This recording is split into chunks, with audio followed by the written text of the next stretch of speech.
Hey everyone, welcome back to my channel. If you are on Snapchat and part of a group, sometimes people don't exactly vibe anymore. Or maybe you just need a little peace and quiet time. That's okay. But how do you remove someone from a Snapchat group? I got you covered. First, open up your Snapchat and head to your chat screen.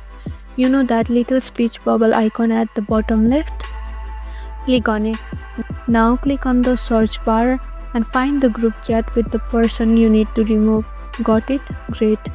Tap on the group name at the top of your screen.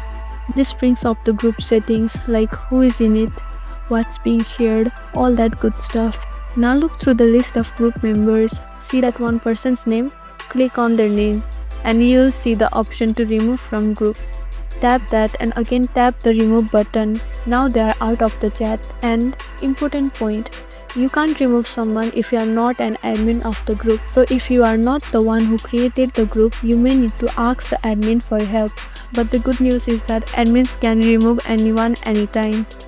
And that's it. You have successfully removed a group member without any drama. Super easy, right? Snapchat is all about having fun with your friends. If you found this video helpful, don't forget to like, subscribe and hit that notification bell for more awesome videos.